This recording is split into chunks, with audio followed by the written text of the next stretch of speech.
Hello friends, എല്ലാവർക്കും ഈ പുഴിയും കിടന്ന സീരിയലിന്റെ അടുത്ത ആഴ്ചത്തെ കഥയിലേക്ക് സ്വാഗതം. ഈ റിവ്യൂ നിങ്ങൾക്ക് ഇഷ്ടമായെങ്കിൽ ലൈക്ക് ചെയ്തും സബ്സ്ക്രൈബ് ചെയ്തും സപ്പോർട്ട് ചെയ്യണേ. ഹോസ്പിറ്റൽ HR മാനേജർ ജിനിയുമായി സംസാരിച്ച് വിഷമത്തോടുകൂടി നിൽക്കുകയാണ് കാവേരി. ഈ സമയം ജയപാലിനെ അപകടപ്പെടുത്തിയ നിവിനെയും കൊണ്ട് ഹോസ്പിറ്റലിലേക്ക് വരികയാണ് രാഗിണി. എന്തു പറ്റിയതെന്ന് ചോദിച്ച് ജിനി അരികിലേക്ക് വരുമ്പോൾ ആക്സിഡന്റ് പറ്റിയതാണെന്ന് രാഗിണി പറയുകയാണ്. ജിനി ചോദിക്കുന്നു, പോലീസിൽ അറിയിച്ചു? രാഗിണി അവനുമായി സംസാരിക്കുമ്പോൾ കണ്ണു നിറങ്ങി അങ്ങോട്ടേക്ക് തിരിഞ്ഞു നിൽക്കുകയാണ് കാവേരി. നിവിനെയും രാഗിണിയെയും കാവേരി ശ്രദ്ധിക്കുന്നില്ല, രാഗിണിയും കാവേരിയെ ശ്രദ്ധിക്കുന്നില്ല. തുടർന്ന് രാത്രി നരന്റെ വിവാഹം നടക്കാത്തതിനെ കുറിച്ച് മുത്തശ്ശനോട് പറഞ്ഞ് കരയുകയാണ് മുത്തശ്ശി. മുത്തശ്ശൻ പറയുന്നു, ഇങ്ങനെ സംസാരിച്ചു കിടക്കാതെ അംബികെ ഉറങ്ങാൻ നോക്ക്. അവ മുത്തശ്ശി പറയണ, നമ്മുടെ മകളും മരിക്കുമ്പോൾ ഇവനെ നമ്മുടെ കയ്യിൽ തന്നതാ, നമ്മൾ ഇവനെ നന്നായി നോക്കും, കല്യാണം നടത്തും എന്നൊക്കെ കരുതിയല്ലേ അവള് നമ്മളെ ഏൽപ്പിച്ചത്. പക്ഷെ അവൻ കല്യാണത്തിന് സമ്മതിക്കുന്നില്ലല്ലോ. അപ്പൊ മുത്തശ്ശൻ പറയണ, അത് വിട് അംബികെ, അവൻ എപ്പോഴാണോ തോന്നുന്നത് അപ്പൊ കല്യാണം കഴിക്കട്ടെ, അതുവരെ അവനെ നമ്മളെ ശല്യപ്പെടുത്തണ്ട. അങ്ങനെ വിചാരിച്ചിരിക്കാൻ പറ്റുമോ രഘുവേട്ടാന്ന് മുത്തശ്ശി ചോദിക്കുമ്പോൾ മുത്തശ്ശൻ പറയണ, നീ കിടന്നുറങ്ങാൻ നോക്ക്, കരങ്ങി വയ്യായ്മ കൂട്ടരുത്, ഉറങ്ങാനാ പറഞ്ഞേ. അങ്ങനെ മുത്തശ്ശൻ അങ്ങോട്ടേക്ക് തിരിഞ്ഞു കിടക്കുമ്പോൾ മുത്തശ്ശി നെഞ്ചുവേദന സഹിക്കാനാകാതെ കിടക്കുകയാണ്. രഘുവേട്ടാന്ന് വിളിക്കാൻ ശ്രമിക്കുന്നുവെങ്കിലും മുത്തശ്ശിക്ക് അതിന് കഴിയുന്നില്ല. ഇങ്ങോട്ടേക്ക് തിരിയുന്ന മുത്തശ്ശൻ ഇത് കണ്ട് ടെൻഷനോടുകൂടി എഴുന്നേറ്റിരുന്ന് അംബികയെ അംബികയെന്ന് വിളിക്കുകയാണ്. മറുപടി പറയാൻ മുത്തശ്ശിക്ക് കഴിയുന്നില്ല. ഭയത്തോടുകൂടി, എന്തു പറ്റി അംബികയെ? അയ്യോ, ഞാൻ അവരെ വിളിക്കട്ടെ എന്ന് പറഞ്ഞ് മുത്തശ്ശൻ വാതിൽ തുറന്ന് നരനെയും ഗായത്രി എല്ലാം അവിടേക്ക് വിളിക്കുകയാണ്. എന്തു പറ്റി അച്ഛാന്ന് ചോദിച്ച് ഗായത്രി അവിടെ കൂടി വരുമ്പോൾ മുത്തശ്ശൻ പറയുന്നു, വാ മോളെ. അംബിക, നരൻ, നീ എവിടെ പോയടാ? മുത്തശ്ശിയുടെ അരികിലേക്ക് വന്ന ഗായത്രി ചോദിക്കുന്നു, അയ്യോ അമ്മയ്ക്ക് എന്തു പറ്റി? അമ്മേ, കണ്ണു തുറക്ക്. അവിടെ കൂടി വന്ന നരൻ ചോദിക്കുന്നു, അയ്യോ മുത്തശ്ശിക്ക് എന്തു പറ്റി? മുത്തശ്ശി എന്താ സംഭവിച്ചത്? അപ്പൊ മുത്തശ്ശൻ പറയണ, രാത്രി മുഴുവൻ നിന്നെ കുറിച്ച് സംസാരിച്ച് കരയുകയായിരുന്നു. ഞാൻ ദേഷ്യപ്പെട്ട് ഉറങ്ങാൻ പറയുകയും ചെയ്തു. മോനെ, പെട്ടെന്ന് എടുക്ക്, നമുക്ക് ഹോസ്പിറ്റലിൽ കൊണ്ടുപോകാം. അങ്ങനെ അവർ മുത്തശ്ശിയെ എടുത്ത് ഹോസ്പിറ്റലിലേക്ക് പോവുകയാണ്. തുടർന്ന് അടുത്ത ദിവസം മുത്തശ്ശിയെ ഹോസ്പിറ്റലിൽ നിന്ന് കൊണ്ടുവരികയാണ് നരനും ഗായത്രിയും മുത്തശ്ശനും. പുറത്തേക്ക് ഇറങ്ങി വന്ന ശിവരാജൻ പറയുന്നു, അമ്മേ വാ, നരൻ സൂക്ഷിച്ചു കൊണ്ടുപോണേ, തെന്നിയങ്ങാണം വീണാൽ വീണ്ടും ഹോസ്പിറ്റലിൽ കൊണ്ടുപോകേണ്ടി വരും. അപ്പൊ നരൻ പറയണ, മുത്തശ്ശി ഇതൊന്നും ശ്രദ്ധിക്കണ്ട, വാ. അങ്ങനെ മുത്തശ്ശനും നരനും കൂടി മുത്തശ്ശിയെ അകത്തേക്ക് കൊണ്ടുപോവുകയാണ്. ഗായത്രി പറയുന്നു, ഇന്നലെ രാത്രി അമ്മയ്ക്ക് ശ്വാസം മുട്ടലും നെഞ്ചുവേദനയൊക്കെ വന്നിട്ട് അച്ഛൻ കരഞ്ഞുകൊണ്ട് ഉറക്കെ നമ്മളെ എല്ലാവരെയും വിളിച്ചു, നിങ്ങളൊന്ന് എഴുന്നേറ്റ് വന്നതുപോലും ഇല്ലല്ലോ. ഇത് കേട്ട് ശിവരാജൻ പറയണ, ഞാൻ കേട്ടില്ലായിരുന്നു ഗായത്രി, പിന്നെ ഞാൻ എന്ത് ചെയ്യാനാ? നരന്റെ കല്യാണം നടത്താനുള്ള അടുത്ത നാടകമാണെന്നാ വിചാരിച്ച്. ഇത് കേട്ട് ഗായത്രി പറയണ, അപ്പൊ ശബ്ദം കേട്ടിട്ട് നിങ്ങള് പുറത്തേക്ക് ഇറങ്ങി വരാഞ്ഞതാണല്ലേ? ശിവരാജൻ ചോദിക്കുന്നു, നിന്റെ അമ്മ എന്താ ചത്തുപോയോ? ഇല്ലല്ലോ, അവർ രണ്ടും അത്ര പെട്ടെന്നൊന്നും പോകില്ല. ഇത് കേട്ട് ഗായത്രി പറയണ, പതിയെ പറ, അവര് കേൾക്കും. ശിവരാജൻ ചോദിക്കുന്നു, കേട്ടാ എത്രയും പെട്ടെന്ന് അങ്ങ് പോവോ? അങ്ങനെ എന്തെങ്കിലും സംഭവിക്കുമെങ്കിൽ പറ, ഞാൻ ഇനിയെ ഉറക്കെ പറയാം. ഇത് കേട്ട് ഗായത്രി പറയണ, നിങ്ങളൊന്ന് നിർത്തുന്നുണ്ടോ? അവരുടെ പണത്തിൽ ഭക്ഷണം കഴിച്ചിട്ട് അവര് ചാകണമെന്ന് പറയുന്നു. നിങ്ങൾക്ക് അഹങ്കാരമോ? നിങ്ങളെ മാറ്റാൻ പറ്റില്ല. തുടർന്ന് മുത്തശ്ശിയെ ബെഡിലേക്ക് കിടത്തി നരൻ പറയുന്നു, മുത്തശ്ശി നോക്കിക്കോണേ. അങ്ങനെ പുറത്തേക്ക് ഇറങ്ങി വരുന്ന നരൻ ഓർക്കുകയാണ്, മുത്തശ്ശി കല്യാണക്കാര്യം പറഞ്ഞത്. നിന്റെ കല്യാണം കാണണമെന്ന് ഞങ്ങൾക്ക് ആഗ്രഹമില്ലേ? അത് കണ്ടിട്ട്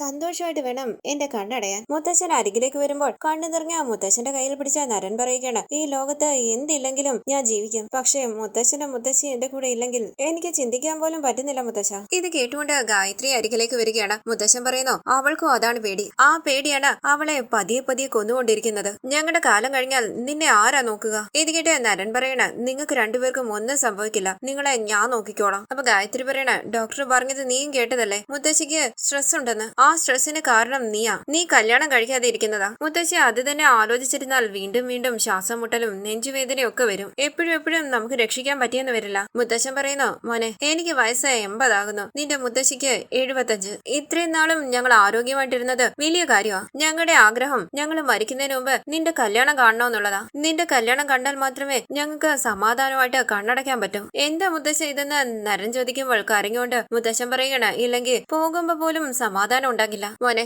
ഞങ്ങൾക്ക് വേണ്ടി അതുമാത്രം ഒന്ന് ചെയ്യോ? അങ്ങനെ മുത്തശ്ശിയുടെ അരികിലേക്ക് പോകുമ്പോൾ നരൻ ചോദിക്കുന്നു, ഇളയമ്മേ, മുത്തശ്ശൻ എന്താ ഇങ്ങനെയൊക്കെ പറഞ്ഞിട്ട് പോകുന്നേ? കണ്ണു നിറഞ്ഞ ഗായത്രി പറയണ, മുത്തശ്ശൻ നിന്നെ വിരട്ടാൻ വേണ്ടി പറഞ്ഞതൊന്നുമല്ല, അച്ഛന്റെ മനസ്സിലെ വേദനയാ പറഞ്ഞത്. നിനക്ക് വേണ്ടി ജീവിക്കുന്ന, നിന്നെ കുറിച്ച് മാത്രം ചിന്തിക്കുന്ന രണ്ടുപേർ, അവരുടെ അവസാനത്തെ ആഗ്രഹമായിട്ട് ഇത് നിന്നോട് പറയുന്നത്. അത് നിന്നെ കൊണ്ട് പറ്റാത്തതല്ല, അത് ചെയ്യാൻ നിനക്ക് മനസ്സില്ല. പക്ഷെ ഒരു കാര്യം, ഇവര് ഒരുപാട് നാള് നമ്മുടെ കൂടെ ഉണ്ടാകില്ല. അപ്പൊ അവര് പറഞ്ഞത് അപ്പൊ തന്നെ ചെയ്യേണ്ടതായിരുന്നു എന്ന് നീ ചിന്തിക്കും. പക്ഷെ ആ സമയത്ത് നിനക്കൊന്നും ചെയ്യാൻ പറ്റില്ല. ഇത്രേ എനിക്ക് പറയാൻ പറ്റൂ. അങ്ങനെ കരഞ്ഞുകൊണ്ട് ഗായത്രി അവിടെ നിന്ന് പോകുമ്പോൾ കരഞ്ഞുകൊണ്ട് മുത്തശ്ശന്റെ കയ്യിൽ പിടിച്ചു പറയുന്നു, എനിക്ക് മരിച്ചു പോകുന്നതിൽ പേടിയൊന്നുമില്ല, നരനെ വിട്ടു പോകുന്നത് ഓർക്കുമ്പോഴാ എനിക്ക് താങ്ങാൻ പറ്റുന്നില്ല. ഞാൻ മുകളിൽ ചെല്ലുമ്പോൾ അവന്റെ അമ്മ വന്ന് എന്നോട് ചോദിക്കില്ലേ, എന്റെ മകനെ തനിച്ചാക്കിയില്ലെന്ന്. അവൻ പുറത്ത് മൊരടനാണെങ്കിലും ഉള്ളിന്റെ ഉള്ളിൽ അവനൊരു പാവമാ. അവൻ ഒരുത്തി വേണം. നരനെ തനിച്ചാക്കിയിട്ട് പോകാൻ എനിക്ക് പറ്റില്ല. ഇതെല്ലാം ഇതെല്ലാം കേട്ട് കണ്ണീര് തുടച്ച് അരികിലേക്ക് ചെന്നിരുന്ന മുത്തശ്ശിയുടെ കയ്യിൽ പിടിച്ച് മുത്തശ്ശി തന്നെ വളർത്തിയതിനെ കുറിച്ചൊക്കെ പറയുകയാണ് നരൻ. നിങ്ങൾ രണ്ടുപേരും എനിക്ക് വേണ്ടി മാത്രമാണ് ജീവിച്ചത്.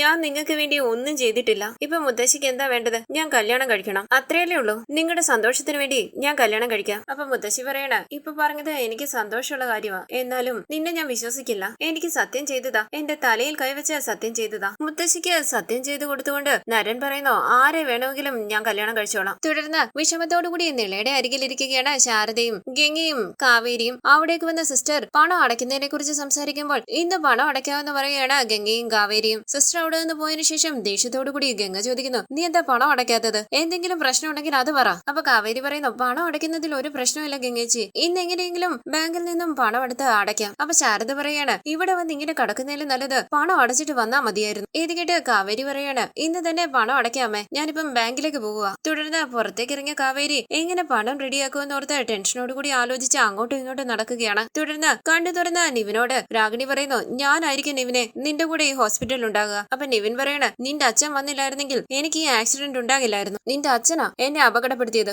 എന്നിട്ട് മകളെ രക്ഷിക്കാനായിട്ട് വന്നിരിക്കുന്നു. കാല് ശരിയാവട്ടെ, അയാൾക്ക് ഞാൻ വെച്ചിട്ടുണ്ട്. രാഗിണി പറയണ, നിവിൻ അച്ഛൻ ഇങ്ങനെ ചെയ്യുമെന്ന് ഞാൻ ഒരിക്കലും വിചാരിച്ചില്ല. അച്ഛൻ നിന്നെ എന്തെങ്കിലും ചെയ്യുമെന്നുള്ള പേടി കൊണ്ടാ ഞാൻ പിന്നാലെ വന്നത്. സത്യമായിട്ടും അച്ഛൻ ഇത് ചെയ്തതിന് ഞാൻ കുറ്റക്കാരിയല്ല, എനിക്ക് അതുമായി ഒരു ബന്ധവും ഇല്ല. അപ്പൊ നിവിൻ പറയണ, നിന്നോട് ഞാൻ ഈ കഥയൊന്നും ചോദിച്ചില്ല, ദയവ് ചെയ്ത് ഇവിടുന്ന് പോവാൻ നോക്ക്. രാഗിണി ചോദിക്കുന്നു, നിന്നെ ഇങ്ങനെ വിട്ടിട്ട് ഞാൻ എങ്ങനെ പോവുക? അപ്പൊ നിവിൻ പറയണ, പോകാനല്ല പറഞ്ഞത്. അവിടേക്ക് വന്ന സിസ്റ്റർ പറയണ, ഹസ്ബൻഡും വൈഫും കൂടി വഴക്കുണ്ടാക്കുകയാണോ? സ്കാനിംഗ് ഉണ്ട്, പോകാന്ന് പറഞ്ഞ നിവിൻ പതിയെ അവിടെ നിൽക്കുമ്പോൾ രാഗിണി കൈയിലേക്ക് പിടിക്കുകയാണ്. കൈ തട്ടി മാറ്റിക്കൊണ്ട് നിവിൻ പറയുന്നു, കൈ വിട് രാഗിണി. അപ്പൊ സിസ്റ്റർ പറയണ, സർ ചുമ്മാതെ വഴക്കുണ്ടാക്കല്ലേ, മാഡത്തിന് എന്തൊരു സ്നേഹമാ സാറിനോട്. അപ്പൊ രാഗിണി പറയുന്നു, നിങ്ങൾ പൊയ്ക്കോ, ഞാൻ കൂട്ടിക്കൊണ്ടുവരാം. നിവിൻ ദേഷ്യത്തോടു കൂടി രാഗിണിയോട് സംസാരിക്കുകയാണ്. അപ്പൊ രാഗിണി പറയുന്നു, നിവിൻ ഇതൊരു ഹോസ്പിറ്റലാ, കിടന്ന് ബഹളം വെക്കാതെ. നിവിന്റെ റൂമിൽ നിന്നും പുറത്തേക്ക് ഇറങ്ങി വന്ന സിസ്റ്റർ മറ്റൊരു സിസ്റ്ററിനോട് പറയുന്നു, ഈ റൂമിലുള്ള ഹസ്ബൻഡും വൈഫും നല്ല രസമാ, ആ വൈഫിന് ഹസ്ബൻഡിനോട് ഭയങ്കര സ്നേഹമാ. കുറച്ചപ്പുറത്തായി നിൽക്കുന്ന കാവേരി അവരുടെ സംസാരം ശ്രദ്ധിക്കുകയാണ്. പെട്ടെന്ന് കാവേരി കാണുകയാണ് നിവിൻ ദേഷ്യത്തോടുകൂടി പതിയെ പുറത്തേക്ക് ഇറങ്ങി വരുന്നതായി. പിന്നാലെ രാഗിണിയും വരുന്നു. നിവിൻ താഴേക്ക് വീഴുമ്പോൾ കാവേരി അരികിലേക്ക് ഓടി വരാനായി തുടങ്ങുകയാണ്. അയ്യോ നിവിനെ വിളിച്ച് ഓടി വന്ന് നിവിനെ പിടിച്ചെഴുന്നേൽപ്പിക്കുകയാണ് രാഗിണി. കാവേരി ഞെട്ടി കണ്ണു നിറഞ്ഞ് അവരെ തന്നെ നോക്കി നിൽക്കുമ്പോൾ നിവിനെ താങ്ങി പിടിച്ച് സ്കാനിങ്ങിന് കൊണ്ടുപോവുകയാണ് രാഗിണി. തുടർന്ന് കണ്ണീര് തുടച്ച് കാവേരി മനസ്സിൽ പറയാണ്, ഇതൊന്നും ആലോചിക്കാൻ എനിക്കിപ്പോ നേരമില്ല. നിളയുടെ ഓപ്പറേഷൻ നടക്കണം, പണം അടയ്ക്കണം, അതിനെക്കുറിച്ച് മാത്രം ആലോചിച്ചാൽ മതി. തുടർന്ന് നരനു വേണ്ടി ഒരു വിവാഹം ആലോചിക്കുകയാണ് മുത്തശ്ശനും മുത്തശ്ശിയും. പെണ്ണും അച്ഛനും അമ്മയും എല്ലാം ഗൗരി ശങ്കരത്തിലേക്ക് വന്നിരിക്കുകയാണ്. ശിവരാജൻ പറയാണ്, സാധാരണ ചെറുക്കന്റെ വീട്ടുകാർ പെണ്ണിന്റെ വീട്ടിലേക്ക് വന്നാണ് പെണ്ണിനെ കാണുന്നത്. നിങ്ങള് ഇപ്പൊ ചെറുക്കന്റെ വീട്ടിലേക്ക് പെണ്ണുമായി വന്നിരിക്കുകയാണല്ലോ. മുത്തശ്ശൻ ചോദിക്കുന്നു, എന്താ ശിവരാജ ഇത്? നമ്മളെ വിളിച്ചിട്ടല്ലേ അവര് വന്നേ? അപ്പൊ പെണ്ണിന്റെ അച്ഛൻ പറയണ, നമ്മളെല്ലാവരും ബന്ധുക്കളല്ലേ, പിന്നെ അംബികാമ്മയ്ക്ക് വയ്യാന്ന് പറഞ്ഞു, അപ്പൊ കാണാൻ വരണ്ടേ. ഈ സമയം നരൻ അവിടേക്ക് വരികയും പെൺകുട്ടി പുഞ്ചിരിച്ച നാണത്തോടുകൂടി നരനെ നോക്കുകയാണ്. ഗായത്രി പെൺകുട്ടിയെ പരിചയപ്പെടുത്തുകയാണ്. നരൻ ആ പെൺകുട്ടിയോട് ചോദിക്കുന്നു, എനിക്കൊന്ന് സംസാരിക്കണമായിരുന്നു, ഒന്ന് പുറത്തേക്ക് വരുമോ? ഇത് കേട്ട് മുത്തശ്ശനും മുത്തശ്ശിയും ഗായത്രിയും ടെൻഷനോടുകൂടി ഇരിക്കുമ്പോൾ പെണ്ണിന്റെ അച്ഛൻ പെൺകുട്ടിയോട് പോയി സംസാരിച്ചിട്ട് വരാനായി പറയുകയാണ്. തുടർന്ന് പെൺകുട്ടിയുമായി സംസാരിക്കുന്ന നരൻ ചോദിക്കുന്നു, മെഡിസിൻ പഠിക്കുകയല്ലേ? അപ്പൊ ആ പെൺകുട്ടി പറയുന്നു, MBBS ഫൈനൽ ഇയർ, ഹയർ സ്റ്റഡീസിന് പോകണ്ടേന്ന് നരൻ ചോദിക്കുമ്പോൾ ആ പെൺകുട്ടി പറയുന്നു, പഠിക്കണം. ഇത് കേട്ട് നരൻ ചോദിക്കണ, പിന്നെന്തിനാ ഇപ്പൊ തന്നെ കല്യാണം കഴിക്കുന്നത്? വീട്ടുകാരെ നിർബന്ധിക്കുന്നത് കൊണ്ടാണ്. അതേന്ന് ആ പെൺകുട്ടി മൂടുമ്പോൾ നരൻ പറയണ, അപ്പൊ അവർക്ക് വേണ്ടിയാണ് കല്യാണം കഴിക്കുന്നത്. കല്യാണം കഴിഞ്ഞിട്ട് ഹയർ സ്റ്റഡീസിന് എങ്ങനെ പോവുക? മെഡിസിൻ ഒക്കെ ആകുമ്പോൾ ഒരുപാട് പഠിക്കാനില്ലേ, ഒരുപാട് സമയം വേണ്ടേ? ദേ നോക്ക്, എനിക്ക് ഈ കല്യാണത്തിന് താല്പര്യമില്ല, കുട്ടിക്കും വലിയ താല്പര്യമുള്ളതായിട്ട് തോന്നുന്നില്ല. നമുക്കൊരു കാര്യം ചെയ്താലോ? കോൺട്രാക്ട് മാരേജ്, മനസ്സിലായില്ലേ? എഗ്രിമെന്റ് ഒക്കെ എഴുതി കല്യാണം കഴിക്കാറില്ലേ, അങ്ങനെ നമുക്ക് കല്യാണം കഴിച്ചാലോ? ആ പെൺകുട്ടി പറയുന്നു, എഗ്രിമെന്റോ? എന്റെ വീട്ടുകാർ അതിന് സമ്മതിക്കില്ല. അപ്പൊ നരൻ പറയണേ, വീട്ടിലെന്തിനാ പറയുന്നത്? അതൊന്നും പറയണ്ട, എനിക്ക് കല്യാണം കഴിക്കാൻ ഇഷ്ടമല്ല. വീട്ടിലുള്ളവരാരും അറിയാതെ നമുക്കൊരു കോൺട്രാക്ട് മാരേജ് ചെയ്യാം. ഇന്ന് മുതൽ 1 വർഷത്തേക്ക് എഗ്രിമെന്റ് വാലിഡ് ആയിരിക്കും. നരന്റെ വാക്കുകൾ കേട്ട് കരഞ്ഞുകൊണ്ട് അകത്തേക്ക് പോയി അച്ഛന്റെ അമ്മയുടെയും ചെവിയിൽ ഇക്കാര്യം പറയുകയാണ് ആ പെൺകുട്ടി. അവർ ദേഷ്യത്തോടുകൂടി അവിടെ നിന്ന് ഇറങ്ങി പോവുകയാണ്. എഗ്രിമെന്റ് മാരേജിന്റെ കാര്യമൊന്നും ആ പെൺകുട്ടി മുത്തശ്ശനോടും മുത്തശ്ശിയോടും ഗായത്രിയോടും ഒന്നും പറയുന്നില്ല. നരനും അവരോടൊന്നും പറയുന്നില്ല. മുത്തശ്ശനും മുത്തശ്ശിയും വളരെ വിഷമത്തോടുകൂടി ഇരിക്കുകയാണ്. മുത്തശ്ശി ചോദിക്കുന്നു, നീ ആ പെൺകുട്ടിയോട് കല്യാണം കഴിക്കാൻ ഇഷ്ടമല്ലെന്ന് പറഞ്ഞു? ഗായത്രി ചോദിക്കുന്നു, അങ്ങനെ പറഞ്ഞോടാ, എനിക്ക് പറയാൻ പറ്റില്ല, നീ പറയണമെന്ന് പറഞ്ഞു. മുത്തശ്ശി പറയണ, രഘുവേട്ട ഇവൻ കല്യാണം ഒന്നും കഴിക്കത്തില്ല, ഇങ്ങനെ ഡെയിലി എന്നെ ടെൻഷനാക്കി കൊല്ലും. ഇത് കേട്ട് നരൻ മുത്തശ്ശിന്ന് വിളിക്കുമ്പോൾ ക്ഷീണത്തോടുകൂടി അവിടേക്ക് ഇരിക്കുകയാണ് മുത്തശ്ശി. നരൻ അരികിലേക്ക് ഓടി ചെല്ലുകയാണ്. എന്തൊരു മുത്തശ്ശിന്ന് നരൻ ചോദിക്കുമ്പോൾ മുത്തശ്ശി പറയണ, നിനക്ക് ബുദ്ധിയില്ലേടാ, എന്തിനാ എന്നെ ഇങ്ങനെ? മുത്തശ്ശൻ ചോദിക്കണ, എനിക്ക് അറിയാത്തോണ്ട് ചോദിക്കുക, നീ ഞങ്ങളെ വെച്ച് കളിക്കുകയാണോ? അപ്പൊ നരൻ പറയണ, അയ്യോ മുത്തശ്ശ, ഞാൻ സാധാരണ രീതിയിലാണ് സംസാരിച്ചത്, ആ കുട്ടി ഓടിപ്പോയനെ ഞാൻ എന്ത് ചെയ്യാനാ? അപ്പൊ ഗായത്രി പറയണ, വേറൊരു പെണ്ണിനെ കണ്ടുപിടിക്കാം, നീ ആ കുട്ടിയോട് ഒന്നും സംസാരിക്കണ്ട, എന്തെങ്കിലും സംസാരിക്കാനുണ്ടെങ്കിൽ കല്യാണത്തിന് ശേഷം നീ സംസാരിച്ചാൽ മതി. അങ്ങനെ മുത്തശ്ശിയും കൂട്ടി ഗായത്രി അകത്തേക്ക് പോകുമ്പോൾ പിന്നാലെ പോവുകയാണ് മുത്തശ്ശൻ. തുടർന്ന് കാവേരിയെ വിളിച്ച ഡോക്ടർ പറയുകയാണ് ഓപ്പറേഷന്റെ പ്രോസസ് ഒക്കെ സ്റ്റാർട്ട് ചെയ്യണം. ഇതുവരെ പണം അടച്ചിട്ടില്ലെന്നറിഞ്ഞു. എന്താ നിങ്ങളുടെ പ്രശ്നം? അപ്പൊ കാവേരി പറയണ ഡോക്ടർ ബാങ്കിൽ പണം ഉണ്ടായിരുന്നു, അത് പോയി. OTP അറിയാതെ ഒരാൾക്ക് കൊടുത്ത് ബാങ്ക് അക്കൗണ്ടിലുണ്ടായിരുന്ന പണം എല്ലാം പോയി. ഇത് കേട്ട് ഡോക്ടർ പറയുകയാണ് ശരി, എപ്പോ നിങ്ങൾക്ക് പണം അടയ്ക്കാൻ പറ്റും? അപ്പൊ കാവേരി പറയണ അതിനുവേണ്ടി ഞങ്ങൾ ട്രൈ ചെയ്യുക, എത്രയും പെട്ടെന്ന് പണം അടയ്ക്കാം. എത്ര നാൾ എടുക്കുമെന്ന് ഡോക്ടർ ചോദിക്കുമ്പോൾ കാവേരി പറയണ അതറിയില്ല ഡോക്ടർ, എത്രയും പെട്ടെന്ന് പണം അടയ്ക്കാൻ ശ്രമിക്കാം. അപ്പൊ ഡോക്ടർ പറയണ നിങ്ങളുടെ അനിയത്തിയുടെ അവസ്ഥ സീരിയസ് ആയിക്കൊണ്ടിരിക്കുക, റിപ്പോർട്ട്സ് ഒക്കെ നോക്കി എല്ലാം അൺസ്റ്റേബിൾ ആണ്, എത്രയും പെട്ടെന്ന് ഓപ്പറേഷൻ ചെയ്താൽ അത്രയും നല്ലത്. അപ്പൊ കാവേരി പറയണ ഡോക്ടർ എങ്ങനെയെങ്കിലും ഓപ്പറേഷൻ ഒന്ന് നടത്തുമോ, ഞാൻ ഉറപ്പായിട്ടും പണം അടയ്ക്കാം. അപ്പൊ ഡോക്ടർ പറയണ ദേ നോക്ക്, ഞാൻ തനിച്ചു പോയി ഓപ്പറേഷൻ ചെയ്യാൻ പറ്റില്ല, ഒരു ടീം ഓഫ് ഡോക്ടേഴ്സ് ആണ് ഓപ്പറേഷൻ ചെയ്യുന്നത്. അതിനുള്ള അറേഞ്ച്മെന്റ്സ് തന്നെ ഒരു ദിവസം സമയമെടുക്കും. എത്രയും പെട്ടെന്ന് നിങ്ങളൊരു തീരുമാനം എടുത്തിട്ട് അറിയിക്കും. പണം അടയ്ക്കാൻ പറ്റുന്നില്ലെങ്കിൽ നിങ്ങൾക്ക് വീട്ടിലേക്കോ മറ്റേതെങ്കിലും ഹോസ്പിറ്റലിലേക്കോ കൊണ്ടുപോകാം. ഇങ്ങനെ വന്ന് താമസിക്കാൻ ഇത് ഹോട്ടലൊന്നും അല്ല. ആ കുട്ടിക്ക് എത്രയും പെട്ടെന്ന് ഓപ്പറേഷൻ നടത്തണം, അതാണ് അവളുടെ ഹെൽത്തിന് നല്ലത്. അത്രേ എനിക്ക് പറയാനുള്ളൂ. ഇത് കേട്ട് പുറത്തേക്ക് ഇറങ്ങിയ കാവേരി പൊട്ടിക്കരയുകയാണ്. തുടർന്ന് മുത്തശ്ശനും മുത്തശ്ശിയും ഗായത്രിയും പിണക്കത്തോടുകൂടി റൂമിലിരിക്കുകയാണ്. അവിടേക്ക് വന്ന നരൻ ചോദിക്കുന്നു മുത്തശ്ശി ഇപ്പൊ എങ്ങനെയുണ്ട്? എന്താ നിങ്ങളാരും എന്നോട് സംസാരിക്കത്തില്ലേ? ഇളയമ്മേ ഡോക്ടർ എന്താ പറഞ്ഞേ? സ്ട്രെസ് ഇല്ലാതെ ഇരിക്കണമെന്ന് പറഞ്ഞെന്ന് ഗായത്രി പറയുമ്പോൾ മുത്തശ്ശൻ പറയണ അതിനിവിടെ ഒരു കുറവും ഇല്ലല്ലോ. പെണ്ണിന്റെ വീട്ടുകാരാരെങ്കിലും ചെറുക്കന്റെ വീട്ടിലേക്ക് വരുമോ? നമ്മളോട് അത്രയ്ക്ക് ബഹുമാനം ഉള്ളത് കൊണ്ട് അവര് വന്നത്, അതും പെണ്ണിനെയും കൂട്ടിക്കൊണ്ട്. എല്ലാവരെയും ഇൻസൾട്ട് ചെയ്ത് പറഞ്ഞയച്ചു. ആ പെൺകുട്ടിയെ കൂട്ടിക്കൊണ്ടുപോയി എന്ത് സംസാരിച്ചോ ഏത് സംസാരിച്ചോ എന്നറിയില്ല. അവര് പോയി ഫോൺ വിളിച്ചാൽ പോലും എടുക്കുന്നില്ല. കൊച്ചുമോനെ കുറിച്ച് ആലോചിച്ച് ഇവൾ ഈ ലോകം വിട്ട് പോകുമെന്നാ തോന്നുന്നേ. മുത്തശ്ശ എന്തായി പറയുന്നതെന്ന് ചോദിച്ച് ദേഷ്യത്തോടുകൂടി നരൻ പുറത്തേക്ക് പോവുകയാണ്. ഗായത്രി പറയണ അച്ഛൻ എന്തിനാ ഇങ്ങനെ ടെൻഷൻ ആകുന്നത്? അടുത്തത് അച്ഛനായിരിക്കും വയ്യായിക വരുന്നത്. അപ്പൊ മുത്തശ്ശൻ പറയുകയാണ് ആവട്ടെ. തുടർന്ന് നരന്റെ അരികിലേക്ക് വന്ന ശിവരാജൻ ചോദിക്കുന്നു നരൻ ഇന്ന് വന്ന പെണ്ണിനോട് നീ മോശമായി പെരുമാറിയോ? ആ പെണ്ണ് ജീവനും കൊണ്ട് ഓടിപ്പോയല്ലോ. അങ്ങനെയൊന്നും ഇല്ല എന്ന് നരൻ പറയുമ്പോൾ ശിവരാജൻ ചോദിക്കുന്നു പിന്നെന്താ ആ പെണ്ണ് അങ്ങനെ ഓടിപ്പോയത്? നിനക്ക് കല്യാണം കഴിക്കാൻ ഇഷ്ടമല്ല, അവര് നിന്നെ മനസ്സിലാക്കാനും പോകുന്നില്ല. ഒരു കാര്യം ചെയ്യ്, ബിസിനസ് കാര്യം എന്ന് പറഞ്ഞ പുറത്ത് എവിടെയെങ്കിലും പോകാൻ നോക്ക്, മുത്തശ്ശനെയും ഞാൻ നോക്കിക്കോളാം. ഇത് കേട്ടുകൊണ്ട് എവിടേക്ക് വന്ന ഗായത്രി ചോദിക്കുന്നു അപ്പൊ ബിസിനസ്? ശിവരാജൻ ചോദിക്കുന്നു എന്താ ഞാൻ നോക്കത്തില്ലേ? നമ്മുടെ മോനോട് വരാൻ പറയാം, അവനെ വെറുതെ അല്ലല്ലോ MBA പഠിപ്പിക്കുന്നേ. അപ്പൊ ഗായത്രി പറയുന്നു ഇത് നമ്മുടെ ബിസിനസ് അല്ല,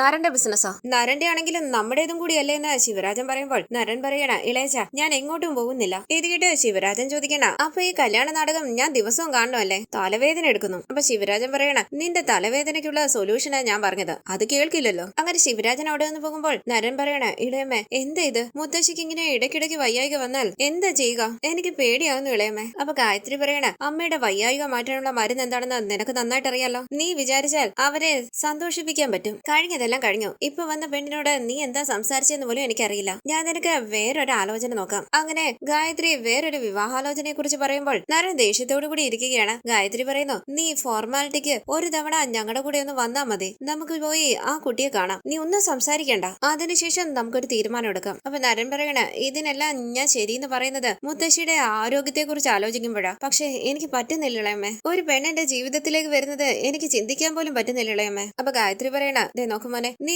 പഴയതൊന്നും മറക്കുന്നില്ല, അതാണ് നിന്റെ പ്രശ്നം. അപ്പൊ നരൻ പറയണ ഇല്ല ഇളയമ്മേ, അതെല്ലാം ഞാൻ മറന്നു. അപ്പൊ ഗായത്രി ചോദിക്കണ നീ അങ്ങനെ മറന്നിട്ടുണ്ടെങ്കിൽ എന്തുകൊണ്ട് ഒരു പെണ്ണ് നിന്റെ ജീവിതത്തിലേക്ക് വരുന്നതിന് നീ സമ്മതിക്കുന്നില്ല? അപ്പൊ നരൻ പറയണ നടന്നതെല്ലാം ഞാൻ മറന്നു, പക്ഷേ ആ അനുഭവം ഞാൻ ഒരിക്കലും മറന്നിട്ടില്ല. എനിക്ക് പെണ്ണുങ്ങളെ ഇഷ്ടമല്ല ഇളയമ്മേ. ഇത് കേട്ട് ഗായത്രി പറയണ അങ്ങനെ ജീവിക്കാൻ പറ്റില്ലല്ലോ, കല്യാണം കഴിച്ചല്ലേ പറ്റൂ. ദേ മുത്തശ്ശനും മുത്തശ്ശിയും ഇങ്ങനെ പറഞ്ഞുകൊണ്ടിരിക്കുമെന്ന് നീ വിചാരിക്കരുത്. വിഷമം താങ്ങാതെ ഒരു ദിവസം അവര് നമ്മളെ വിട്ടിട്ട് പോയാൽ നമുക്ക് പിന്നത് താങ്ങാൻ പറ്റില്ല. ഇത് കേട്ട് ദേഷ്യത്തോടുകൂടി നരൻ പറയുന്നു ഇളയമ്മേ ദേവി ചെയ്ത് ഇങ്ങനെ ഇമോഷണൽ ആയിട്ട് വിരട്ടരുത്, അതൊക്കെ ആലോചിക്കാൻ പോലും എനിക്ക് പേടിയാ. അപ്പൊ ഗായത്രി പറയുകയാണ് വിരട്ടിയതല്ല മോനെ, ഞാൻ പറഞ്ഞ കല്യാണക്കാരി ഒന്ന് നോക്കട്ടെ, ഞാൻ അവരുമായി സംസാരിക്കാം. അപ്പൊ നരൻ പറയുന്നു ഉടനെ ഒന്നും സംസാരിക്കട്ടെ ഇളയമ്മേ, ഞാൻ പറയാം. അപ്പൊ ഗായത്രി പറയണ കല്യാണം കഴിക്കാമെന്ന് നീയല്ലേ പ്രോമിസ് ചെയ്തേ, പെട്ടെന്ന് ഇങ്ങനെ പറഞ്ഞാലേ എങ്ങനെയാണ് നരൻ? അപ്പൊ നരൻ പറയണ ഇങ്ങനെ തന്നെ എല്ലാവരും പറഞ്ഞുകൊണ്ടിരിക്കും, അവസാനം നിങ്ങൾക്ക് ആർക്കും ഒന്നും സംഭവിക്കില്ല, എനിക്കായിരിക്കും എന്തെങ്കിലും സംഭവിക്കുക. അങ്ങനെ ദേഷ്യത്തോടു കൂടി പുറത്തേക്ക് ഇറങ്ങി വരുന്ന നരൻ കാണുകയാണ് ഔട്ട് ഹൗസിന്റെ മുന്നിലിരുന്ന് തയ്ച്ചുകൊണ്ടിരിക്കുന്ന വിനീതിനെ. ആ തയ്യൽ മെഷീന്റെ ശബ്ദം ഒരു ഇറിറ്റേഷനായി തോന്നുകയാണ് നരന്. വളരെ ദേഷ്യത്തോടു കൂടി വിനീതിന്റെ അരികിലേക്ക് വന്നിട്ട് നരൻ ചോദിക്കുന്നു എന്തൊരു ശബ്ദമാ? വീട്ടിലെ മനുഷ്യന് സമാധാനത്തോടു കൂടി ഇരിക്കണ്ടേ? ശബ്ദം ഉണ്ടാക്കിക്കൊണ്ടേ ഇരിക്കുകയാണല്ലോ. സിറ്റിയിൽ നിന്നും കുറച്ച് മാറി ഈ വീട്ടിൽ താമസിക്കുന്ന എന്തിനാണെന്നറിയോ? സമാധാനം കിട്ടാനാ. ഒച്ചയും ബഹളവും ഒന്നും കേൾക്കണ്ടല്ലോ. ഇവിടെ വന്ന് ശബ്ദം ഉണ്ടാക്കിക്കൊണ്ടിരിക്കുകയാണോ താൻ? തുണി ഒരുപാട് തയ്ക്കാനുണ്ടെന്ന് വിനീത് പറയുമ്പോൾ നരൻ ചോദിക്കുന്നു നിനക്കതിന് വേറെ സ്ഥലമൊന്നും കിട്ടിയില്ലേ? ഇവിടാണോ നീ ഇപ്പം കട നടത്തുന്നത്? ഇത് മാർക്കറ്റ് ഒന്നും അല്ലല്ലോ. അപ്പൊ വിനീത് പറയണ കട എടുക്കണമെന്ന് വിചാരിച്ചതാ, പക്ഷെ ഒരുപാട് വാടകയാകുന്നു. ഇത് കേട്ട് നരൻ ചോദിക്കണ അതുകൊണ്ട് വാടകയ്ക്ക് വാടകയ്ക്ക് വീട് എടുത്തിട്ട് ഒപ്പം കടയും കൂടി നടത്തുകയാണോ നീ? ഇതുകൊണ്ടാ ആർക്കും വീട് കൊടുക്കരുതെന്ന് പറഞ്ഞത്. കേൾക്കണ്ടേ? നോക്ക്, അവസാനമായിട്ട് പറയുക, എല്ലാം എടുത്തോണ്ട് പൊയ്ക്കോണം. അങ്ങനെ നരൻ വിനീത് തയ്ച്ചുകൊണ്ടിരുന്ന യൂണിഫോം എടുത്ത് വലിച്ചെറിയുകയാണ്. വിനീത് ചോദിക്കുന്നു, എങ്ങനെയാ ബ്രദർ, ഉടനെ വീട് ഒഴിഞ്ഞു പോകണമെന്ന് പറഞ്ഞാൽ? അപ്പൊ നരൻ പറയുകയാണ്, എങ്ങനെയെന്ന് എന്നോട് ചോദിച്ചാൽ ഞാൻ എന്ത് പറയാനാ? എങ്ങനെയാണോ വന്നത് അങ്ങനെ തന്നെ പൊയ്ക്കോണം. വീട് വാടകയ്ക്ക് വന്നപ്പോൾ കട നടത്തുന്നു. വിനീത് പറയണ, ബ്രദർ, കട കിട്ടുന്നത് വരെ വീട്ടിലിരുന്ന് തയ്ക്കാമെന്ന് വിചാരിച്ചു. ഇത് കേട്ട് നരൻ ചോദിക്കുന്നു, അതുവരെ ഞാൻ ഈ ശബ്ദം കേട്ടോണ്ടിരിക്കണോ? നാളെ വരെ നിനക്ക് ഞാൻ സമയം തരാം, എല്ലാം എടുത്തോണ്ട് ഇവിടുന്ന് പൊയ്ക്കോണം. അപ്പൊ വിനീത് പറയണ, ബ്രദർ, ഞാൻ മാത്രമല്ലല്ലോ ഇവിടെ, വീട്ടിൽ എല്ലാവരും ഉണ്ട്. ഒരാഴ്ച സമയം എന്താ? നിളയെ ഹോസ്പിറ്റലിൽ അഡ്മിറ്റ് ചെയ്തിരിക്കുക. ഇപ്പം വീട് മാറണമെന്ന് പറഞ്ഞ ഇത് കേട്ട് നരൻ പറയണ, ദേ നോക്ക്, നിന്റെ കഥ കേട്ടോണ്ടിരിക്കാൻ എനിക്ക് സമയമില്ല. പറഞ്ഞത് ചെയ്തോണം. വീട് ഒഴുകി തരണമെന്ന് പറഞ്ഞാൽ ഒഴുകി തന്നേ പറ്റൂ. മനസ്സിലായോ? ദേ നോക്ക്, നാളെ വന്ന് നോക്കുമ്പോൾ ഇവിടെ ഒന്നും ഉണ്ടാവാൻ പാടില്ല. വിനീത് പറയണ, അങ്ങനെ പറയല്ലേ, ഞാൻ ഇവിടെ നിന്ന് തയ്ക്കില്ല. വീട് ഒഴുകി പോണമെന്ന് മാത്രം പറയല്ലേ. ഇപ്പോഴത്തെ സാഹചര്യത്തിൽ വലിയ പാടാണ് ബ്രദർ. വിരൽ ചൂണ്ടി നരൻ പറയുന്നു, വീട്ടിൽ നിന്ന് പോകണമെന്ന് അറിഞ്ഞാൽ പൊയ്ക്കോണം. നീ ഇതെല്ലാം വെച്ചല്ലേ തയ്ച്ചെന്ന് പറഞ്ഞ് കയ്യിൽ കിട്ടുന്ന തുണിയെല്ലാം എടുത്ത് വലിച്ചെറിയുകയാണ് നരൻ. എത്രയും പെട്ടെന്ന് വീട് ഒഴിയാൻ നോക്കെന്ന് പറഞ്ഞ് ദേഷ്യത്തോടുകൂടി തയ്യൽ മെഷീൻ തട്ടിത്തെറിപ്പിച്ച് നരൻ അവിടെ നിന്ന് പോവുകയാണ്. വിനീത് തയ്യൽ മെഷീൻ എല്ലാം നേരെ വെക്കുമ്പോൾ അവിടേക്ക് വന്ന കാവേരി മുറ്റത്ത് കിടക്കുന്ന ഡ്രസ് എല്ലാം എടുത്ത് വിനീതിന്റെ അരികിലേക്ക് വന്നിട്ട് ചോദിക്കുന്നു, വിനീതേട്ടാ, എന്താ പറ്റിയേ? എന്താ എല്ലാം ഇങ്ങനെ താഴെ കിടക്കുന്നത്? അപ്പൊ വിനീത് പറയണ, നമ്മുടെ ഹൗസ് ഓണർ വീണ് ഒഴിഞ്ഞു പോണോന്ന് പറഞ്ഞു. എന്താ കാരണമെന്ന് കാവേരി ചോദിക്കുമ്പോൾ വിനീത് പറയണ, കട കിട്ടുന്നത് വരെ വീട്ടിലിരുന്ന് തയ്ക്കാമെന്ന് വിചാരിച്ചു. ഫാദർ ഓർഡർ തന്ന തുണിയെല്ലാം ഉടനെ വേണമെന്ന് പറഞ്ഞു. ഞാൻ തയ്ക്കുന്ന ശബ്ദം ശല്യാണെന്ന് പറഞ്ഞ് വീട് ഉടനെ ഒഴിഞ്ഞു പോണോന്ന് പറഞ്ഞു. ആരാ പറഞ്ഞെന്ന് കാവേരി ചോദിക്കുമ്പോൾ വിനീത് പറയണ,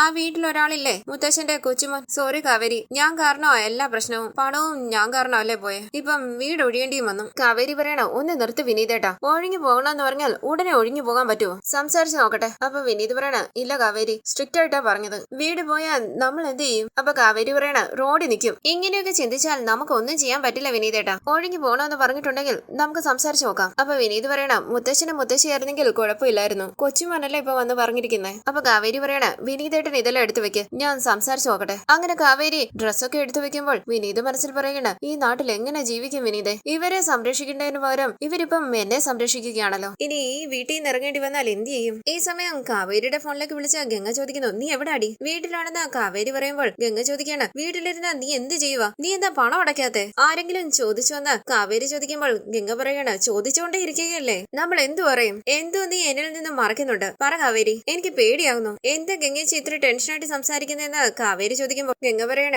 ടെൻഷൻ ആകാതെ എങ്ങനെയാ? വീണ്ടും നിളയ്ക്ക് വയ്യാണ്ടായി. എന്തു പറ്റി ഗംഗേച്ചി എന്ന് കാവേരി ചോദിക്കുമ്പോൾ ഗംഗ പറയണ, അവൾക്ക് വീണ്ടും ശ്വാസം മുട്ടൽ വന്നു. ഓപ്പറേഷൻ ഉടനെ നടത്തിയില്ലെങ്കിൽ അവളുടെ അവസ്ഥ മോശമാകുമെന്ന് പറയുന്നു. നമ്മളെന്താ ഇതുവരെ ഓപ്പറേഷനുള്ള പണം അടയ്ക്കാത്തെ? അതിനല്ലേ നമ്മൾ തിരുവനന്തപുരത്തേക്ക് വന്നത്. നിങ്ങൾ എന്തുകൊണ്ട് പണം അടച്ചില്ല? അപ്പൊ കാവേരി പറയണ, നമുക്ക് പണം അടയ്ക്കാം ഗംഗേച്ചി, എത്രയും പെട്ടെന്ന് പണം അടയ്ക്കാം. ഇത് കേട്ട് ഗംഗ പറയണ, പണം അടയ്ക്കാം, പണം അടയ്ക്കാം. വന്നത് മുതൽ ഇത് തന്നെയാണല്ലോ പറയുന്നത്, ഇതുവരെ എന്തുകൊണ്ട് പണം അടച്ചില്ല? ഉടനെ പണം അടയ്ക്കാന്ന് പറഞ്ഞ് കാവേരി ഗംഗയെ ആശ്വസിപ്പിച്ച് ഫോൺ കട്ട് ചെയ്യുകയാണ്. ശേഷം കണ്ടു നിറങ്ങി നിൽക്കുന്ന കാവേരിയോട് വിനീത് ചോദിക്കുന്നു, എന്തു പറ്റി കാവേരി? ഒന്നുമില്ലാന്ന് പറഞ്ഞ് കാവേരി നരന്റെ വീട്ടിലേക്ക് പോവുകയാണ്. അവിടെയെങ്ങും ആരെയും കാണാത്തത് കൊണ്ട് കാവേരി മുകളിലേക്ക് പോകുന്നു. പെട്ടെന്ന് കാവേരി കാണുകയാണ് ഫോണിൽ സംസാരിച്ചുകൊണ്ട് ബാൽക്കണിയിൽ നിൽക്കുന്ന നരനെ. അരികിലേക്ക് വന്ന കാവേരിയെ കണ്ടു ഞെട്ടി ഫോൺ കട്ട് ചെയ്ത് നരൻ ചോദിക്കുന്നു, നീ ഇവിടെ എന്ത് ചെയ്യുക? വീട് ഒഴിഞ്ഞു പോകാൻ പറഞ്ഞു എന്ന് കാവേരി ചോദിക്കുമ്പോൾ നരൻ ചോദിക്കണം, അത് ചോദിക്കാൻ നീ വീടിന്റെ മുകളിൽ വരെ കയറി വന്നോ? കാവേരി ചോദിക്കുന്നു, വീട് ഒഴിഞ്ഞു പോകാൻ പറഞ്ഞാൽ ഞങ്ങൾ എങ്ങോട്ടാ പോവുക? വിനീതേട്ടൻ അവിടെ ഇരുന്ന് തയ്ക്കുന്നത് ഇഷ്ടമല്ലെങ്കിൽ പറഞ്ഞാ പോരെ, അതുകൊണ്ട് വീട് ഒഴിഞ്ഞു പോകണമെന്ന് പറയുന്നത് എന്തിനാ?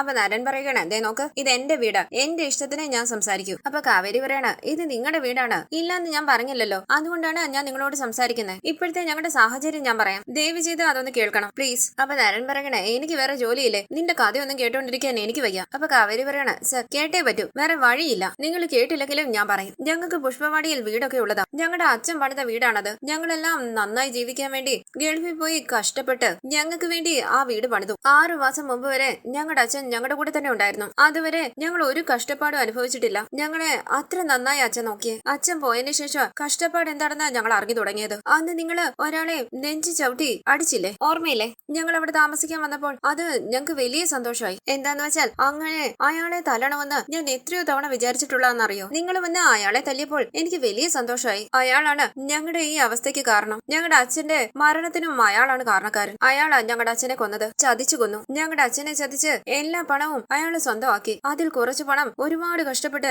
ഞാൻ തിരിച്ചു വാങ്ങിച്ചു. ആ പണത്തെ വിശ്വസിച്ചാണ് എന്റെ അനിയത്തിയെ ഹാർട്ട് ഓപ്പറേഷന് ഹോസ്പിറ്റലിൽ അഡ്മിറ്റ് ചെയ്തത്. ആ പണം നഷ്ടപ്പെട്ടു. പണമില്ലാതെ ഇപ്പൊ എങ്ങനെ ഓപ്പറേഷൻ നടത്തണമെന്ന് അറിയില്ല. ഇപ്പൊ പോലും എന്റെ ചേച്ചി എന്നെ ഫോൺ വിളിച്ച് നിളമോൾക്ക് ശ്വാസം മുട്ടൽ വന്നു, എന്തെങ്കിലും ചെയ്യാൻ പറയുന്നു. എത്രയും പെട്ടെന്ന് പണം അടയ്ക്കെന്ന് പറയുന്നു. എന്ത് ചെയ്യണമെന്ന് എനിക്ക് സത്യമായിട്ടും അറിയില്ല. പണത്തിന് ഞാൻ എവിടെ പോകണമെന്ന് പോലും എനിക്കറിയില്ല. ഈ സാഹചര്യത്തില് വീട് ഒഴിഞ്ഞു പോകണമെന്ന് പറയുന്നു. ഞാൻ എങ്ങോട്ട് പോകാനാ? പോകാൻ വേറെ സ്ഥലമൊന്നുമില്ല. പ്ലീസ് സർ, ഒന്ന് മനസ്സിലാക്കണം. അങ്ങനെ കാവേരി നരന്റെ മുന്നിൽ കൈകൂപ്പി പൊട്ടിക്കരയുകയാണ്. നരൻ വിഷമത്തോടുകൂടി കാവേരിയെ നോക്കുമ്പോൾ കാവേരി പറയണ, ഇങ്ങനെ ഒരു സാഹചര്യം ഉണ്ടാകുമെന്ന് ഞങ്ങൾ ഒട്ടും പ്രതീക്ഷിച്ചില്ല.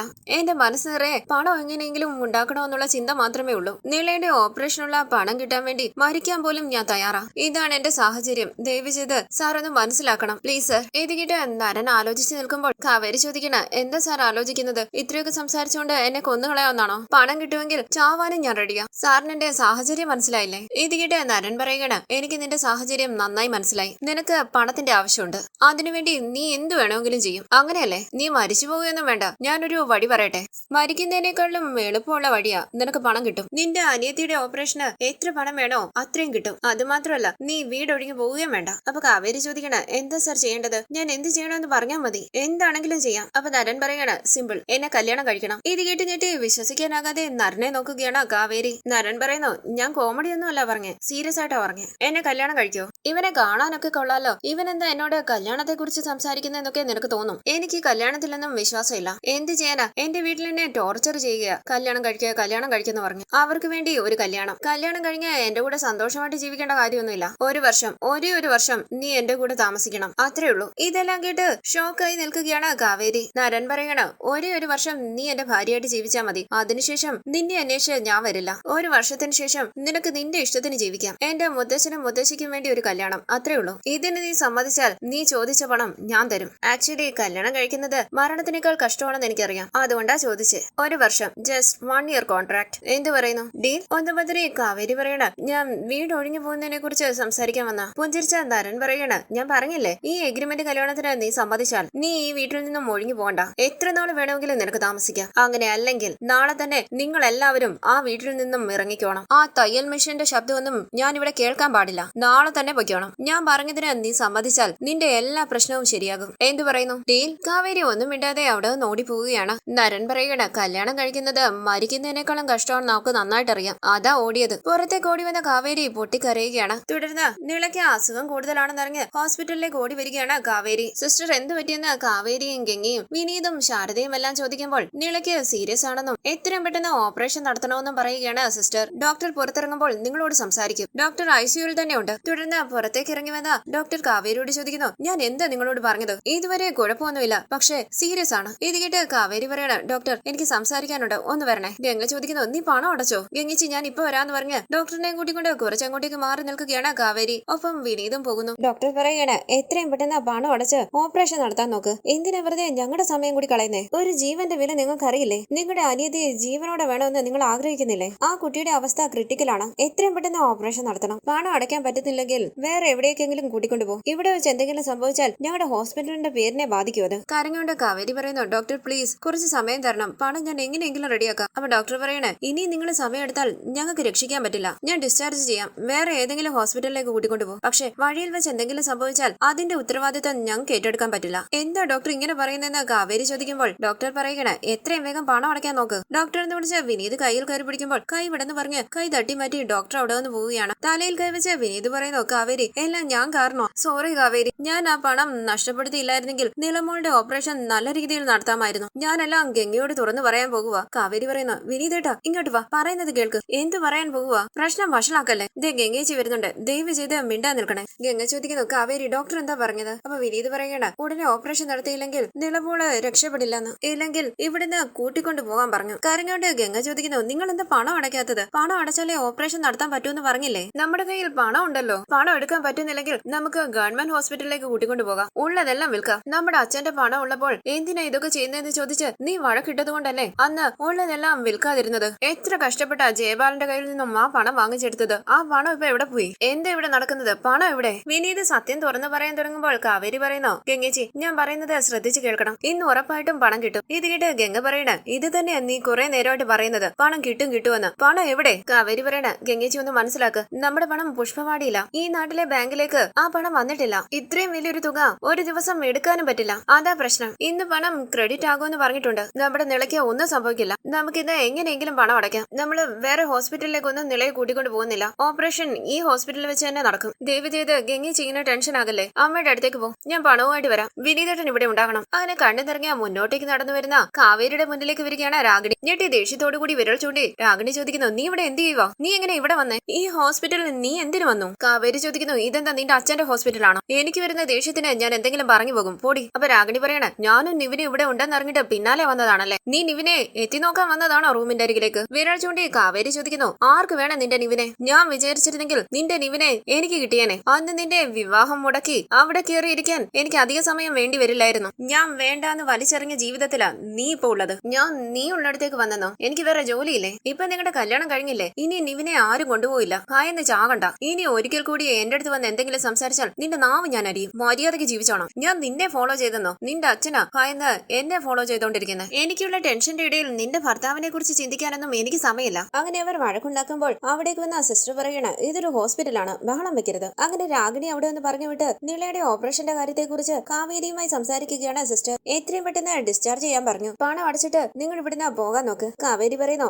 അങ്ങനെ എന്റെ അനിയത്തെ ഇവിടുന്ന് കൂട്ടിക്കൊണ്ടു പോകാൻ പറ്റില്ല. അവളുടെ ജീവൻ എന്തെങ്കിലും സംഭവിക്കും. പ്ലീസ് സിസ്റ്റർ, എന്നെ ഒന്ന് ഹെൽപ്പ് ചെയ്യ്. അപ്പൊ സിസ്റ്റർ പറയണ, പണം അടയ്ക്കാതെ ഓപ്പറേഷൻ നടത്താൻ പറ്റില്ല. കാവേരി പറയുന്നു, പ്ലീസ് സിസ്റ്റർ, എനിക്ക് കുറച്ച് സമയം കൊടുത്താ ഞാൻ ഇന്ന് തന്നെ പണവുമായി വരാം. സിസ്റ്റർ പറയണ, ഇത് തന്നെയാണ് നിങ്ങൾ ഡെയിലി പറയുന്നത്. ഇതെനിക്ക് മാനേജ്മെന്റിൽ പറഞ്ഞ വഴക്ക് മേടിക്കാൻ വയ്യ. കാവേരി പറയുന്നു, പ്ലീസ് സിസ്റ്റർ, എന്നെ വിശ്വസിക്ക്, ഞാൻ പണവുമായി വരാം. ഇത് കേട്ട് സിസ്റ്റർ അവിടെ നിന്ന് പോകുമ്പോൾ വാതിലിന്റെ അരികിലേക്ക് വരുന്ന കാവേരി കാണുകയാണ് ഉറങ്ങിക്കിടക്കുന്ന നിവിനെ. കാവേരിയെ കാണുന്ന രാഗിണി സ്നേഹത്തോടുകൂടി നിവിനെ തലോടുകയും പുതപ്പിക്കുകയും ഒക്കെയാണ്. പെട്ടെന്ന് കാവേരി ഓർക്കുകയാണ് നരന്റെ വാക്കുകൾ. നരനെ കല്യാണം കഴിച്ചാൽ നീളയുടെ ഓപ്പറേഷനുള്ള പണം തരാമെന്ന് പറഞ്ഞത്. 1 വർഷം, ജസ്റ്റ് 1 ഇയർ കോൺട്രാക്ട്. തുടർന്ന് ഗേറ്റിന്റെ അരികിലേക്ക് വരുന്ന കാവേരി നരൻ പുറത്തേക്ക് വരുന്നത് കാത്തു നിൽക്കുകയാണ്. തുടർന്ന് നരൻ വണ്ടിയിൽ പുറത്തേക്ക് വരുമ്പോൾ വണ്ടി കൈ കാണിച്ചു നിർത്തി കാവേരി പറയുന്നു, ഒന്ന് നിർത്തണേ, എനിക്ക് സംസാരിക്കാനുണ്ട്. 1 മിനിറ്റ്. എന്താ നരൻ ചോദിക്കുമ്പോൾ കാവേരി പറയണ, എനിക്ക് സംസാരിക്കണം. നരൻ ചോദിക്കുന്നു, നീ എന്താ സംസാരിക്കാൻ പോകുന്നത്? അയാൾക്ക് വീട്ടിലിരുന്ന് തയ്ക്കണോ? അതൊന്നും പറ്റില്ല. മര്യാദയ്ക്ക് വീടൊഴിഞ്ഞു പോകോ. ഇനി എന്നെ കൊണ്ട് ഇത് പറയിപ്പിക്കരുത്. അപ്പൊ കാവേരി പറയണ, അതല്ല, നിങ്ങൾ എന്നോടൊരു കാര്യം പറഞ്ഞിരുന്നില്ലേ, കല്യാണത്തെ കുറിച്ച്. ഇത് കേട്ട് വണ്ടിയിൽ നിന്നിറങ്ങിയ നരൻ പറഞ്ഞു. അത് കേട്ട് നീ ഓടിപ്പോയല്ലോ. എനിക്ക് ഒരു കാര്യം മാത്രം മനസ്സിലാകുന്നില്ല. എത്ര ആത്മാർത്ഥമായിട്ട് സ്നേഹിച്ചാലും ഇട്ടിട്ട് പോകുന്നു. ആരെങ്കിലും ചതിച്ചാൽ ആ ഫ്രോഡിനെ കണ്ടുപിടിച്ച് കല്യാണം കഴിക്കുന്നു. ഒരുത്തം വന്ന് ഇതാണ് കല്യാണം, എന്നാ സത്യവും തുറന്നു പറഞ്ഞാലും പറ്റില്ല എന്ന് പറയുന്നു. ഈ സ്ത്രീകളെ എങ്ങനെയാണ് ഡിസൈൻ ചെയ്തതെന്ന് മനസ്സിലാകുന്നില്ലല്ലോ. അപ്പൊ കാവേരി പറയണ, ഞാൻ കല്യാണത്തിന് റെഡി. ഇത് കേട്ട് വിശ്വസിക്കാനാകാതെ നരൻ ചോദിക്കുന്നു, സീരിയസ് ആയിട്ടാണോ? അതേന്ന് കാവേരി പറയുമ്പോൾ നരൻ ചോദിക്കണ, നിന്റെ പേരെന്താ? കാവേരി പേര് പറയുമ്പോൾ നരൻ പറയണ, കാവേരി. ഇതിനു മുമ്പ് കല്യാണത്തെ കുറിച്ച് സംസാരിച്ചപ്പോൾ ഓടിപ്പോയതാണല്ലോ, ഇപ്പൊ എന്താ പെട്ടെന്ന് വന്ന ഓക്കെ പറഞ്ഞു? കാവേരി പറയണ, പിന്നീടാണ് ഞാൻ ആലോചിച്ചത്, എനിക്ക് ഒരുപാട് പ്രശ്നങ്ങളുണ്ട്. അനിയത്തിയുടെ ഓപ്പറേഷന് വേണ്ടിയുള്ള പണം നഷ്ടപ്പെട്ടു. അവിടെ അനിയത്തി ഹോസ്പിറ്റലിൽ സീരിയസ് ആയിട്ട് കിടക്കുക. ഉടനെ ഓപ്പറേഷൻ നടത്തണമെന്നാ ഡോക്ടർ പറഞ്ഞേ. പക്ഷേ എന്റെ കയ്യിൽ പണമില്ല. നിങ്ങളല്ലേ എന്നോട് പണം തരാന്ന് പറഞ്ഞേ. ഇത് കേട്ട് നരൻ പറയണ, സോ പണത്തിന് വേണ്ടി കല്യാണം കഴിക്കാൻ തീരുമാനിച്ചു. സൂപ്പർ. അപ്പൊ കാവേരി പറയണ, ഒരു സഹായം കൂടി ചെയ്യണം. നരൻ പറയണ, വീട് ഒഴിഞ്ഞു പോകാൻ പറയരുത്. അയാള് ടൊക്കുന്ന മെഷീന്റെ ശബ്ദം ഉണ്ടാക്കുമ്പോൾ ഞാൻ കേൾക്കാത്ത രീതിയിൽ പോണം. അതിന് പെർമിഷൻ തരണം. അതല്ലേ? കാവേരി പറയുന്നു, പ്ലീസ് ദയവ് ചെയ്ത് ഒന്ന് സമ്മതിക്കണം. അപ്പൊ നരൻ പറയണ, ദേ നോക്ക്, ഇതൊരു കോൺട്രാക്ട് മാരേജ് ആണ്. ഈ എഗ്രിമെന്റ് ഒക്കെ എന്താണെന്ന് അറിയാലോ അല്ലെ? അറിയാമെന്ന് കാവേരി പറയുമ്പോൾ നരൻ പറയണ, ഞാൻ വ്യക്തമായിട്ട് പറയാം, എനിക്ക് ഈ കല്യാണത്തിനൊന്നും ഇൻട്രസ്റ്റ് ഇല്ല. എന്റെ വീട്ടില് മുത്തശ്ശി വയ്യാതിരിക്കുക. ഞാൻ കല്യാണം കഴിച്ചില്ലെങ്കിൽ മുത്തശ്ശിയുടെ അവസ്ഥ മോശമാകും. മുത്തശ്ശിക്ക് വേണ്ടിയാണ് ഈ കല്യാണം. ഈ നാടകത്തില് നീ അഭിനയിച്ചാൽ മാത്രം മതി, മനസ്സിലായോ? ഈ എഗ്രിമെന്റിനെ കുറിച്ച് അവരാരും അറിയാൻ പാടില്ല. നിന്റെ വീട്ടിലും അറിയാൻ പാടില്ല. 1 വർഷം കഴിഞ്ഞ് നിനക്ക് നിന്റെ പാട് നോക്കി പോകാം. ഇമോഷണൽ ഡ്രാമയൊന്നും നടത്താൻ നിൽക്കരുത്, മനസ്സിലായോ? ശരിയെന്ന് കാവേരി പറയുമ്പോൾ നരൻ പറയണ, അപ്പൊ നീ തീരുമാനിച്ചു, ഉറപ്പല്ലേ? പുറത്തേക്ക് വന്ന ഗായത്രി അവരെ ശ്രദ്ധിക്കുകയാണ്. കാവേരി പറയുന്നു, നിങ്ങൾക്ക് നിങ്ങളുടെ മുത്തശ്ശിയുടെ ജീവനാണ് പ്രധാനം, എനിക്ക് എന്റെ അനിയത്തിയുടെ ജീവനം. ഇത് കേട്ട് നരൻ പറയുന്നു, good, that's good, nice decision. Kaveri ചോദിക്കുന്നു, ഞാൻ കല്യാണത്തിന് സമ്മതിച്ചുകൊണ്ട് പണം ഇന്ന് തന്നെ കിട്ടുമോ? നരൻ പറയുന്നു, കിട്ടും, പക്ഷെ അതിനു മുമ്പ് ഞാൻ തരുന്ന എഗ്രിമെന്റിൽ നീ ഒപ്പിടണം. കാവേരി പറയുന്നു, ശരി, പക്ഷെ എനിക്ക് ഇന്ന് തന്നെ പണം വേണം. എന്റെ അനിയത്തിക്ക് സീരിയസാ. ഇത് കേട്ട് നരൻ പറയണ, ശരി, എന്റെ ഓഫീസിലേക്ക് വന്ന് സൈൻ ചെയ്യാൻ പണം തരാം. ഇപ്പൊ വരട്ടെ എന്ന് കാവേരി ചോദിക്കുമ്പോൾ നരൻ പറയണ, നീ എപ്പോ സൈൻ ചെയ്യുന്നോ അപ്പൊ തന്നെ പണം തരും. ഇത് കേട്ട് കാവേരി പറയണ, ഞാൻ ഇപ്പൊ തന്നെ സൈൻ ചെയ്തു തരാം. ഇത് കേട്ട് നരൻ പറയണ, എന്റെ ഓഫീസിലേക്ക് വന്ന് സൈൻ ചെയ്തിട്ട് പണം വാങ്ങിച്ചിട്ട് പോയിക്കോ. അങ്ങനെ നരൻ അവിടെ വന്ന് പോകാനായി തുടങ്ങുമ്പോൾ കാവേരി ചോദിക്കണ, നിങ്ങളിപ്പം ഓഫീസിലേക്കാ പോകുന്നതെങ്കിൽ ഞാൻ നിങ്ങളുടെ കൂടെ വന്ന് സൈൻ ചെയ്ത് തരാം. എനിക്കിപ്പം പണം വാങ്ങിച്ചിട്ട് ഹോസ്പിറ്റലിലേക്ക് പോകാലോ. അഡ്രസ് തരാം, അങ്ങോട്ട് വന്നാൽ മതിയെന്ന് നരൻ പറയുമ്പോൾ കാവേരി പറയുന്നു, പ്ലീസ്, എനിക്ക് അത്രയും സമയമില്ല. എന്റെ അനിയത്തിക്ക് ക്രിട്ടിക്കലാ. നിങ്ങളിപ്പം ഓഫീസിലേക്കാ പോകുന്നതെങ്കിൽ ഞാൻ നിങ്ങളുടെ കൂടെ തന്നെ വരാം, പ്ലീസ്. ശരി എന്ന് പറഞ്ഞ് നരൻ വണ്ടിയിലേക്ക് കയറാനായി തുടങ്ങുമ്പോൾ പിന്നിലേക്ക് കയറാനായി തുടങ്ങുകയാണ് കാവേരി. നരൻ ചോദിക്കുന്നു, ഹലോ, ഞാൻ എന്താ നിന്റെ ഡ്രൈവറാണോ? വന്ന് മുന്നിലേക്ക് കയറും. ശരി എന്ന് പറഞ്ഞ കാവേരി ഫ്രണ്ട് സീറ്റിലേക്ക് ഇരിക്കുകയാണ്. നരനും കാവേരിയും കാറിൽ ഓഫീസിലേക്ക് പോവുകയാണ്. ഇത് കണ്ട് സംശയത്തോടു കൂടി നിൽക്കുകയാണ് ഗായത്രി. ഗായത്രി. ഈ സീരിയലിന്റെ കൂടുതൽ വീഡിയോസിനായി ചാനൽ സബ്സ്ക്രൈബ് ചെയ്ത് സപ്പോർട്ട് ചെയ്യണേ. താങ്ക്